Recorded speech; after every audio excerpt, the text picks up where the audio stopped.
आज हम लोग अम्ल भस एवं लवण में पढ़ने जा रहे हैं हमारे दैनिक जीवन में पीएच का महत्व। मैंने कल आपको हमारे दैनिक जीवन में पीएच के महत्व में एक नंबर महत्व बता दिया था। पाचन तंत्र में पीएच का क्या महत्व है।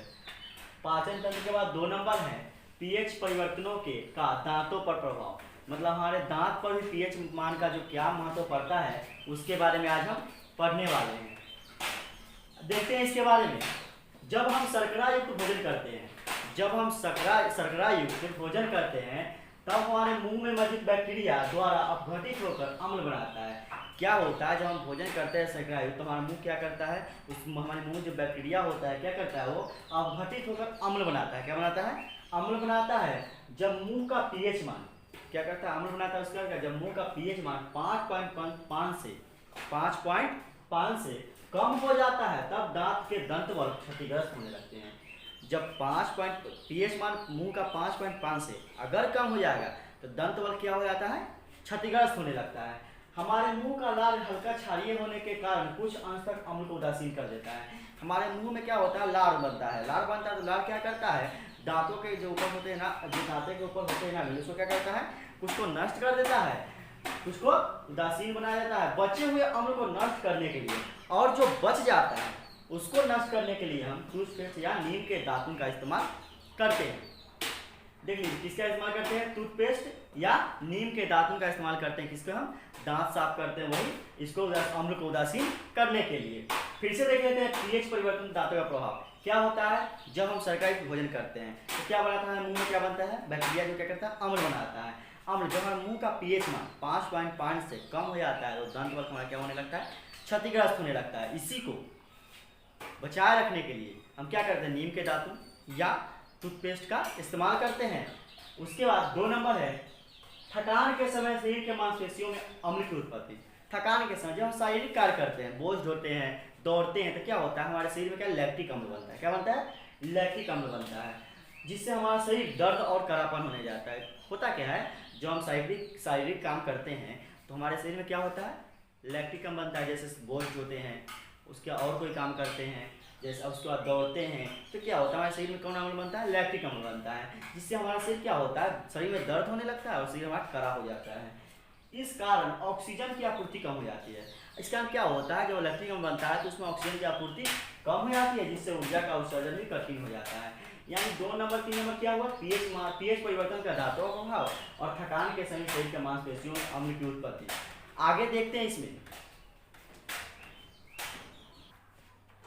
चलिए अब हम जानते हैं 4 नंबर में है अम्लों के प्रयोग से बर्तनों के धब्बों को दूर करना। बर्तन जब क्या होता है, जब यूज करते हैं, जो उसका धब्बा लग जाता है, मतलब उसमें कीटाणु लग जाता है, तो उसको कैसे हम साफ करते हैं ये जानते हैं। कॉपर के बर्तनों पर भास्मिक कॉपर ऑक्साइड की परत जम जाने से उनकी चमक बदरंग हो जाती है। जो कॉपर के जो बर्तन होते हैं तो क्या होता है, उसमें भास्मिक कॉपर ऑक्साइड की जो परत जम जाता है, उससे क्या होता है, बर्तन की चमक होता है खराब हो जाता है।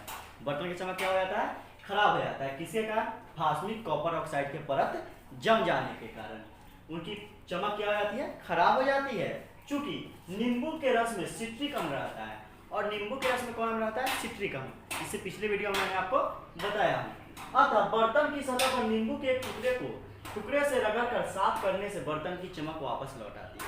एक होता क्या है, बर्तन के क्या हम यूज करते हैं, गंदा हो जाता है, भास्मिक कॉपर ऑक्साइड की उस पर परत जम जाती है, जिससे क्या होता है, गंदा हो जाता है। इसे हम दूर करने के लिए क्या करते हैं, दूर करने के क्या करते हैं, या तो नींबू के क्या करते हैं, नींबू के टुकड़े का इस्तेमाल करते हैं, तो क्या करते हैं, उसका साबुन आता है, सौंफ आता है, उसका यूज करते हैं। उसमें होता क्या है, नींबू क्या करता है, वो इसमें बर्तन को साफ कर देता है, उसके बाद चमक उसकी वापस लौट आती है। उसके बाद 5 नंबर मिट्टी का पीएच मान। मिट्टी का पीएच मान क्या होता है कि कब कैसा संतुलन बना रहता है, मिट्टी का पीएच मान 7 के आसपास रहने पर। मिट्टी का जो पीएच मान होता है 7 के, किसके, 7 के, मिट्टी का पीएच मान 7 के आसपास रहने पर अधिकांश पौधे की वृद्धि संतोषजनक ढंग से हो जाती है। मतलब मिट्टी का पीएच मान जब 7 रहेगा तभी अधिकांश पौधे का वृद्धि होता है।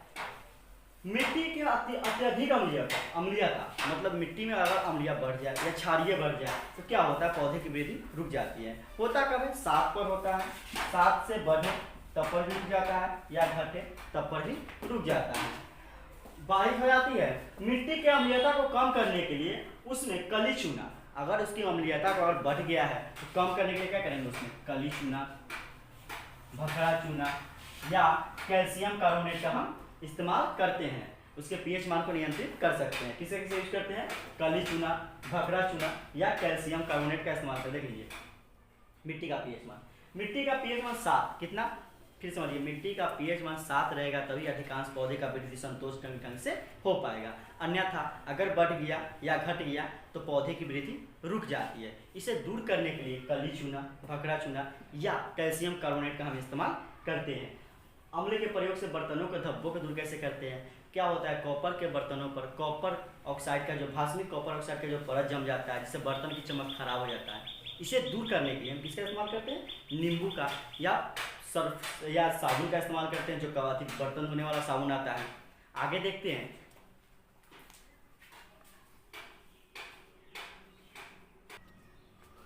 चलिए दोस्तों अब हम जानते हैं अम्ल के बारे में पढ़ लिए, लवण अम्ल के बारे में पढ़ लिए हमने, भस्म के बारे में पढ़ लिया। अब जानते हैं लवण के बारे में, अम्ल क्या है, भस्म क्या है जान लिए। अब लवण के बारे में देख लेते हैं। लवण जिसे हम इंग्लिश में क्या कहते हैं, साल्ट कहते हैं। अम्ल तथा भस्म की अभिक्रिया के फलस्वरूप क्या बनता है, लवण और जल बनता है। अब जानते होंगे इसी को हम उदासीनीकरण अभिक्रिया भी कहते हैं। लेकिन लवण बनता कैसे, अम्ल तथा भस्म की अभिक्रिया के फलस्वरूप क्या बनते हैं, लवण और जल बनते हैं। जैसे HCl NOH बनाता क्या है, NaCl प्लस H2O, ये क्या हो गया हमारा HCl अम्ल है। उसके बाद NOH क्या है, भस्म है। और क्या बना है, लवण और जल, लवण और जल। तो क्या होता है, लवण कैसे बनता है, अम्ल भस्म की अभिक्रिया के फलस्वरूप लवण और जल बनता है। लवण के प्रकार भी होते हैं, जैसे लवण के मुख्यतः 3 प्रकार होते हैं। लवण के प्रकार में लवण के कितने प्रकार होते हैं, मुख्यतः 3 प्रकार होते हैं। एक नंबर होता है सामान्य लवण। सामान्य लवण किसे कहते हैं, वैसे लवण जिसमें विस्थापनशील हाइड्रोजन या हाइड्रोक्सिल समूह नहीं होते हैं। देख लीजिए, वैसे लवण जिसमें विस्थापनशील हाइड्रोजन या हाइड्रोक्सिल समूह नहीं होते हैं, वैसे लवण को हम सामान्य लवण के कहते हैं। वैसे लवण को क्या कहते हैं, सामान्य लवण कहते हैं। फिर से समझ लीजिए, वैसे लवण जिसमें विस्थापनशील हाइड्रोजन या हाइड्रोक्सिल समूह नहीं होते हैं क्या कहलाता है हमारा, वो सामान्य लवण कहलाता है। जैसे देख लीजिए NaCl किसमें आता है, सामान्य लवण में। KCl किसमें आता है, सामान्य लवण में। Na2SO4 किसमें आता है, सामान्य लवण में। उसी तरह KNO3 भी किसमें आता है, सामान्य लवण में आता है। उसके बाद 2 नंबर में भास्मिक लवण। अब भास्मिक लवण क्या है जान लीजिए, वैसे भस्म जिनके अणु में 1 से अधिक हाइड्रोक्सिल समूह होते हैं। वैसे भस्म जिनके अणु में 1 से अधिक हाइड्रोक्सिल समूह होते हैं उसी को हम भास्मिक लवण कहते हैं। कितना होना चाहिए, फर्स्ट वाला क्या था, उसमें हाइड्रोक्सिल समूह या विस्थापनशील हाइड्रोजन नहीं होना चाहिए। भास्मिक क्या है, 1 से अधिक हाइड्रोक्सिल समूह होगा, वही क्या कहलाएगा हमारा, भास्मिक लवण कहलाएगा।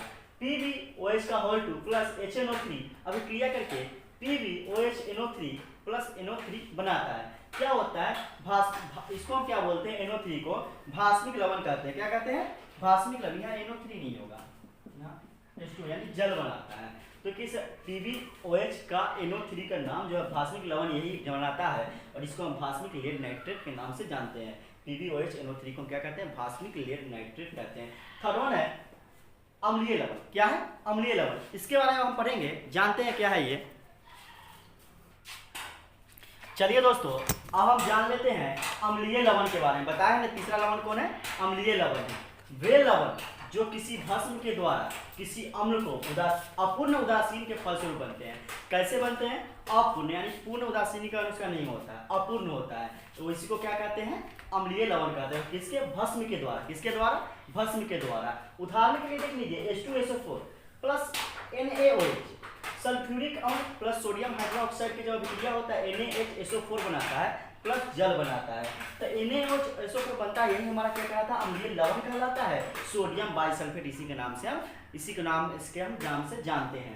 इसमें देख लेते हैं, हम आपको बताया था लवण अम्ल भस्म की अभिक्रिया के फलस्वरूप बने पदार्थ क्या बनते हैं, लवण और जल बनते हैं। इसी को हम उदासीनीकरण अभिक्रिया भी कहते हैं। HCl प्लस NaOH क्या करता है, अभिक्रिया करके NaCl प्लस H2O बनाता है, लवण उसके बाद लवण के प्रकार में जान गए। लवण मुख्यतः कितने प्रकार के होते हैं? 3 प्रकार के होते हैं, सामान्य लवण, अम्लीय लवण और फास्मिक लवण। सामान्य लवण वैसे लवण जिसमें विस्थापनशील हाइड्रोजन या हाइड्रोक्सिल समूह नहीं होते हैं, तो क्या कहलाता है? वो सामान्य लवण कहलाते हैं, जैसे NaCl, KCl, Na2SO4, AlO3। उस तरह दूसरा का था फास्मिक लवण, वे लवण जिसमें एक से अधिक क्या होते हैं? हाइड्रोक्सिल समूह होते हैं, क्या कहलाता है? हमारा फास्मिक लवण कहलाता है। उसी तरह तीसरा है अम्लीय लवण, वे लवण जो किसी भस्म द्वारा अम्ल के अपूर्ण उदासीकरण के फलस्वरूप बनते, क्या कहलाता है? अम्लीय लवण कहलाता है। उदाहरण के लिए H2SO4 प्लस NaOH अभिक्रिया करके NaHSO4 बनाता है, तो जल बनाता है NaHSO4, ये क्या कहलाता है? अम्लीय लवण, सोडियम बाइसल्फेट के नाम से इसको हम जानते हैं। चलिए दोस्तों, वीडियो देखने के लिए धन्यवाद। अगर हमारा वीडियो आपको अच्छा लगा हो तो हमारे चैनल को सब्सक्राइब करें और हमारे वीडियो को लाइक करें।